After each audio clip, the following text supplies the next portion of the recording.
Leah. I saw Oscar Beck wasn't out there for practice today. Yeah. What's the reason for that? Well, last game he left the game, right, for a little bit. So precautionary today, maintenance. We'll see how he is tomorrow. He came back in the game, but it didn't make sense with a couple of days off not to give him some time. Hey, Pete, I just wanted to ask about Roope and where you feel his game is at right now and just kind of impressions of him so far in this season. I really like Rupe's game right now. I think he's been using his speed, really driving the middle of the ice, making it really tough on defensemen on the forecheck and off the rush. He's played a really good 200-foot game for us. He's gotten some tough matchups, obviously against McKinnon, a lot of time against him. So I've been really happy with him.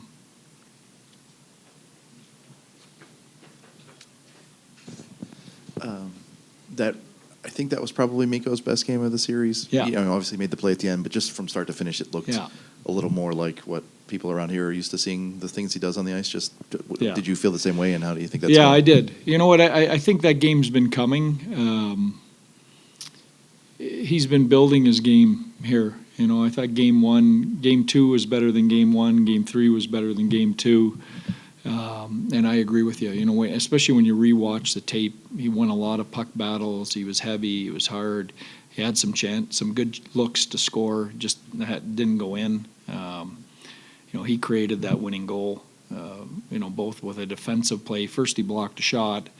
Then he won a couple board battles and advanced the puck in order for us to score. So there's a lot of little plays in there that maybe don't show up on a score sheet that I thought he made all night. Hey Pete, Miro looked like a pretty full participant. Are these contact practices necessarily? I mean, there's the potential for contact, so that's a good sign that he's out there. But we haven't put him in a full contact test situation where someone's actually body checking him. I mean, if there's contact out there, it's incidental. So there's a difference between those two. But you're right. I mean, every day is another step closer, and we had another good day today. You're a fan of live music. Do you have any great memories from Red Rocks? Have you been there? You know what? It's on my bucket list. I have not been to Red Rocks, but I've heard that that's a place that you have to see a concert. So on my list one day. Stay on the lighter note. Do you ever get to step back and just enjoy some of these playoff runs or playoff games? It feels like it's just one thing after another. Yeah. You get to step back and enjoy it. Yeah. You guys ruin that for me.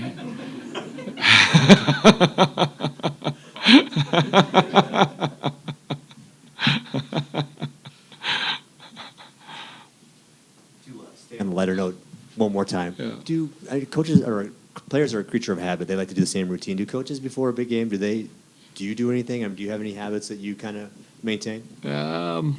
You know what?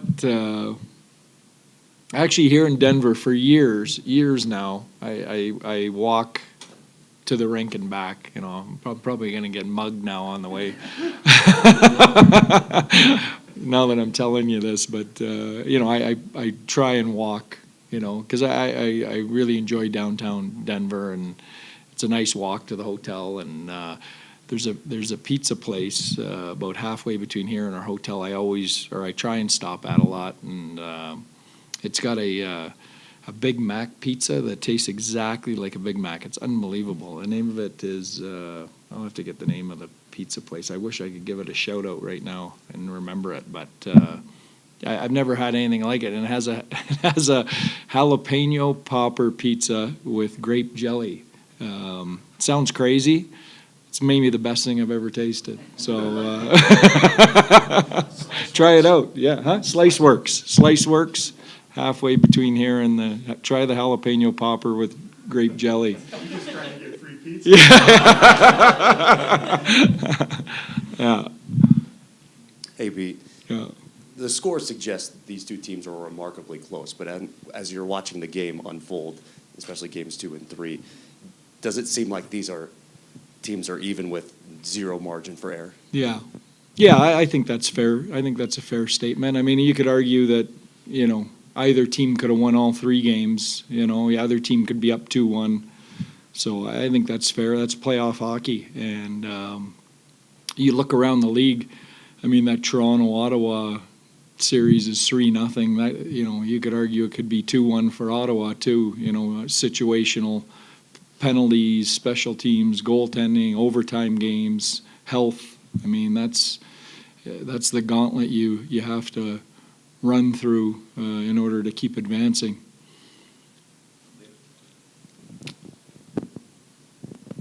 It's been, I guess, maybe 3 or 4 months since you guys have been without Miro. Do you ever get used to playing without Miro Heiskanen, or do you still feel it every single night? Yeah, no, I don't think you get used to that. If anything, the longer he's been out, the more you appreciate how much he does, for you in all situations. So, no, I don't think you get used to that. And as I see him back out here in practice again, his effortless skating, the plays he makes on the power play, breakouts, you realize how much we miss him. Do one more here. Yeah. Hey, with a captain like Jamie Benn, I guess you've come to rely on him. Do you ever take him for? I mean, how do you not take him for granted and what he brings and the roles he can bring and what he can do? Yeah. Well, I think one thing experience teaches you is how important leadership is for any kind of runs you go on in the playoffs. And I've been on enough deep runs, and I've been on enough teams that haven't gone on deep runs to realize how important that leadership is. And so I don't take Jamie for granted. There's a reason we've gone to 2 conference finals, and we're competitive again this year with the people we have out of the lineup, and that's a direct reflection of his leadership and his group of leaders on that team. What's this been like? Obviously, the playoffs are a little bit different. You've been through it before, but as you come as be part of this team, what are you feeling from the Dallas Stars? Yeah, obviously 3 games down. Hopefully, a lot of games ahead of us. So you just keep preparing for the next game, and that's all we can do. When you go through third periods and get to overtimes like this, does that bring a team closer together? Every single win is big, obviously 2 overtime wins. It can always go either way, so good thing we've got those, and it's obviously a good feeling in a group. What has the line been like when you guys get 3 Finns on a line together? It seems to be nice chemistry, nice talking maybe. Yeah, it's been good. Obviously, we try to be heavy on the puck and get some forechecks going, so it's been good for the last game and a half. You know these guys. Is it fun when you get together in a playoff situation?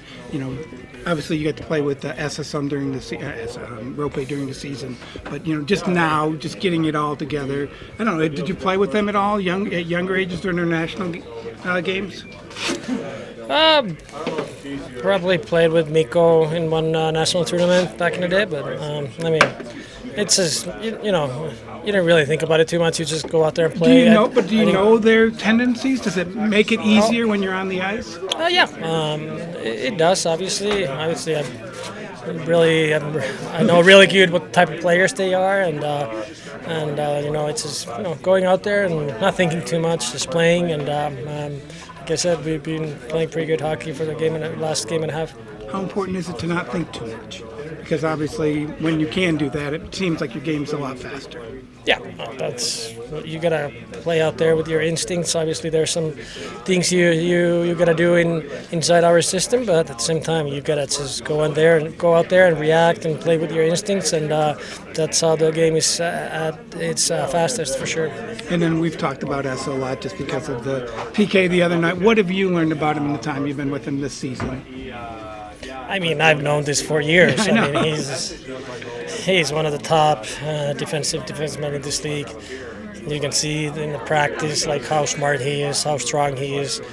But you know, the smartness, like he doesn't get in trouble out there a lot. You know, it's having those kind of guys in your team. It's an unbelievably big thing, and you know, I don't know if the big crowd knows, but we all know how important he is. Are you surprised more people don't say? Because we had Tanev here last year, and he gets talked about, and Cece was even saying, you know, until he actually played on the team with him, he didn't understand just what impact Esa has on the team. Yeah, his impact is so big. Yeah, everything what he does, and he doesn't necessarily, you know, he doesn't just. He doesn't want the attention. Yeah, that's what's so funny and the way he plays, you know, like you don't see him out there, but when you play with him, he's it's so huge. I mean, obviously he should get more recognition, but I'm sure he likes it this way. 6 for 6 night on the penalty kill. How important is that, especially in a playoff game, especially in overtime with 30-something minutes? Yeah, I mean, it's huge. You know, after that penalty, it was, you know, our PK really stepped up there. And, yeah, I mean, under that amount of pressure against that power play, I thought they did a fantastic job all night, and that was just a huge one at the end. You've been around Esa a little bit. What do you see when he stays out that long, and you know, in those types of situations? I mean, he's been a weapon here for, you know, since he's been here his career, his whole career. So, you know, he's just steady back there. He's very cerebral, and you know, it seems like he's always one step ahead of where the puck's going, and you know, he's just very efficient and fun guy to watch. He's a guy I like to watch too, just how he defends and everything in the D zone. It's funny, we've talked about best defensive defenseman. He doesn't get mentioned as much as Tanev or Slavin or some of the other guys. What do you think people miss in him? Is he just, you know, he's a quiet guy. I don't think he wants the attention. Yeah, I mean, quiet guy. I don't know. I honestly couldn't tell you. Honestly, he should be. I think he is one of those guys. He is definitely, I think, a top 5 guy, defender for sure. And whether he gets mentioned or not, he still shows up every day, and he's one of the best D out there every night. So, you know, he's doing a great job. And what have you seen in the organization for penalty killing? I know they've been good for several years, but is there just a mindset? It was funny, Pete was saying yesterday, you lose a guy like Tanev, you lose a guy like Faxa, and you still come back and you're still one of the best penalty killing teams in the league. Yeah, I think, you know, just the detail and everything that goes into it, you know, before the game. I know Naz, he puts out a good package and lets guys know exactly, you know, what to do and what to expect. And I think guys are they're hungry in here. They're ready to, you know, that's some guys, it's their job. You know, some guys that are on the power play, they're on PK. They really take it very serious, and you know, they're doing a great job. And I think, like I said, the preparation and everything, the mentality is it's been awesome. Is there a mindset? Are you guys aggressive? Do you balance? I mean, like, how do you get there? Because it's obviously a lot of pressure, but at the same point in time, you got to stay calm and walk that line. Yeah, exactly. I think you know, when you look at power plays and stuff, a lot of guys are very smart and you know, very smart with the puck and making plays. I think the PK is the same thing. You're kind of just reading what they're doing and anticipating and not being too aggressive in certain situations. But when there's a time, you can go. So how do you do the balance of being calm on a penalty kill like that in overtime and also being aggressive? Do the same things. Every time. I mean, it's consistency? Yeah. I think that's the key, not just the PK, but overall everything. Yeah. When you saved that goal, did you realize it was an empty net behind you, or was it just a bang-bang play? Kind of guessed that it would be pretty open net there. What is it like when you're in an overtime situation like that, and how much does a penalty kill fuel the team after that? It seems like it gives you guys a lot of energy. Yeah, energy, momentum. Of course, it was long 3 minutes to start the overtime with that, but then I think getting the kill kind of got us the momentum, and we kept playing how we played the whole game. What are the meetings like with Naz? Because you've been a great penalty kill for many years. I think you were, you know, before that last, whatever, 4 or 5 games, you were first in the league again. Is it just a pride in it? Is there detail? How do you get to be so good at killing penalties as a team? A little bit everything, kind of what you brought up and what I said the other day. Yeah. Well, yeah, pride, just excited the opportunity to go against their best players and just trying to get them frustrated and get the momentum for us, like I said, happened after the OT.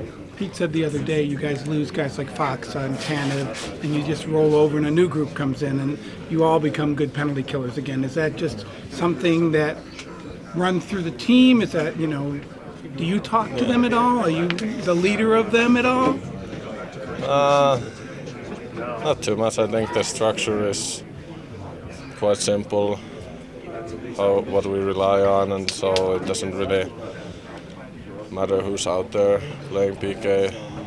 It's easy stuff you gotta do. Just kind of, I guess it comes to outworking the PP. So pride, structure, and compete. When Miro returns, how much does that help in terms of an emotional boost, and then also for guys like you and Harley who have had to eat some of those minutes? Well, I feel he's one of the top demons in the league, so I guess that kind of tells what it helps in the locker room and out in the ice, and just seeing him working hard to get back and excited whenever that happens. And then how much do you prepare for your time on the power play? Because it seems like you embrace that just as much as the penalty kill. Yeah. I'll chip in whenever I get the chance there too, and kind of keep it the same way I play. It's just simple, trying to get the pucks to the nets and feed Benner, Marsh there, big boys, that they get to try to tip some pucks and get some rebounds. Where do you feel like your game is at just at this point? Looking at the whole year, do you feel like you're where you want it to be? Yeah, I guess it's cliche. You can always be a little bit better, but I've liked the game I've played lately and through the season. Kind of the consistency's been my key, and what I rely and what I expect from myself. And with that being in a good place, I think it helps the game overall. Tyler said the other night, he told you recently he hasn't appreciated you maybe as much as you deserve. Yeah. Did he come to you and say that? Yeah, when we were on the press box in Detroit, he said that. Kind forwards. I guess I'll do something right out there. Are you aware of any of your edge stats? Kind of the speed stuff, hardest shot. You have the hardest shot of the postseason so far.